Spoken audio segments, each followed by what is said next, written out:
Justice Yahya Afridi Pakistan के नए chief justice तैनात। वजारत कानून ने बाज़ाब्ता नोटिफिकेशन जारी कर दिया। सदर मुमलिकत ने वज़ीर आज़म की एडवाइस पर तैनाती की मंजूरी दी। जस्टिस याह्या अफरीदी 26 अक्टूबर से चीफ जस्टिस का हल्फ उठाएंगे। वो 3 साल तक चीफ जस्टिस के ओहदे पर बराजमान रहेंगे। खसूसी पार्लिमानी कमेटी ने 2/3 अक्सरियत से जस्टिस याह्या अफरीदी को चीफ जस्टिस ऑफ पाकिस्तान नामजद किया। 8 अरकान ने जस्टिस याह्या अफरीदी के हक में वोट दिया।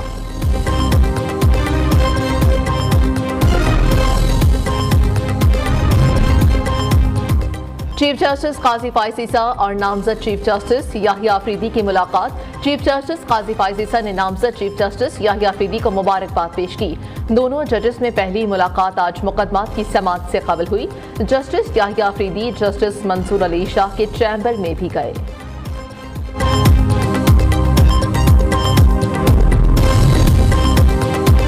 सुप्रीम कोर्ट रजिस्ट्री लाहौर में 26वीं आईनी तरामीम के खिलाफ दरख्वास्त दायर कर दी गई। वफाकी हुकूमत और वजारत कानून को फरीक बनाया गया। किसी बेंच को खास किस्म के मुकदमात की समाअत से रोकना अदलिया की खुद मुख्तारी में रुकावट है।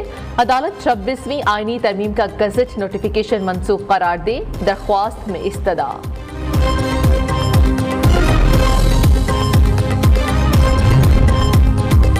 बैरिस्टर गौहर की ज़ेर सदारत तहरीक इंसाफ की कोर कमेटी का इजलास। नए चीफ जस्टिस ऑफ पाकिस्तान के साथ खड़ा होने का फैसला। कोर कमेटी ने कहा कि चीफ जस्टिस को अपने ओहदे का पास और इंसाफ पर फैसले करने चाहिए।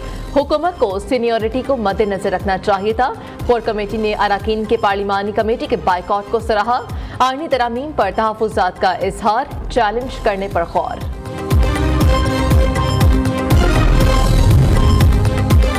तोशाखाना 2 केस में बुशरा बीबी की दरख्वास्त से जमानत मंजूर। इस्लामाबाद हाई कोर्ट का बुशरा बीबी को जमानत पर रिहा करने का हुक्म। 10 लाख रुपए के जमानती मचल के जमा कराने की हिदायत। जस्टिस मियां गुल हसन औरंगजेब ने अहकामात जारी किए।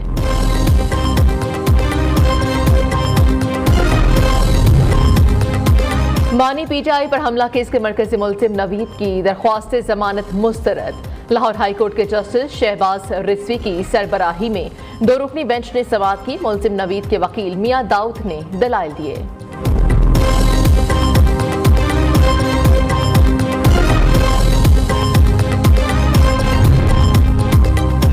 सोशल मीडिया पर प्रोपेगेंडा, हरासानी और अफवाहें फैलाने वालों के गिर्द घेरा तंग। वफाकी काबीना ने national cyber crimes investigation agency rules की मंजूरी दे दी। साइबर क्राइम के खिलाफ सख्त कार्रवाई, डिजिटल राइट्स के तहफ़्फ़ुज़ का आगाज। रियासती इदारों और सरकारी शख्सियात के खिलाफ प्रोपेगेंडे पर भी सख्त कार्रवाई होगी। लाहौर में आलूदगी के बायस स्कूल के औकात में तब्दीली। महकमा तहफ़्फ़ुज़ माहौलियात पंजाब ने स्कूल के औकात सुबह 8:45 बजे से पहले शुरू न करने की हिदायत कर दी। स्कूलों के औकात कार 28 अक्टूबर से 31 जनवरी तक नाफिजुल अमल रहेंगे।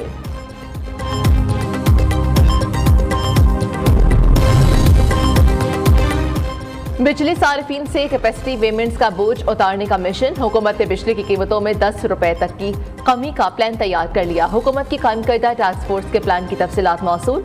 आइंदा तमाम IPPs बिजली 2 पैसे लो पॉलिसी पर चलाई जाएगी। हुकूमत की मौजूदा IPP से नई पॉलिसी के नफाज पर बातचीत जारी।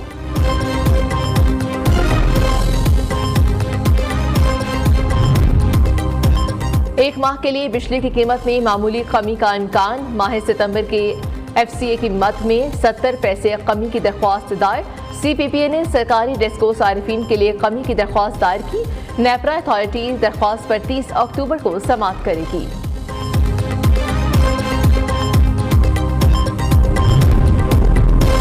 मईशत बहाली के लिए हुकूमत का एंटी स्मगलिंग क्रैकडाउन जारी।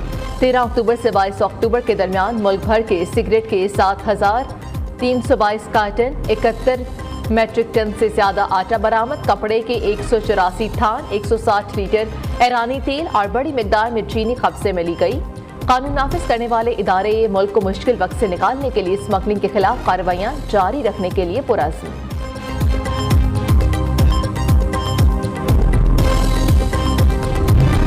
और नामवर अदाकार शफकत चीमा शदीद अलील शालीमार हस्पताल लाहौर के ICU वार्ड में दाखिल। शफकत चीमा को कुछ अरसा कबल दिमाग की शरेयान की बीमारी लाहक हुई थी। अहले खाना ने कहा दिमाग के खून की शरेयान जम गई है, जिसकी वजह से शफकत चीमा कौमे में चले गए हैं।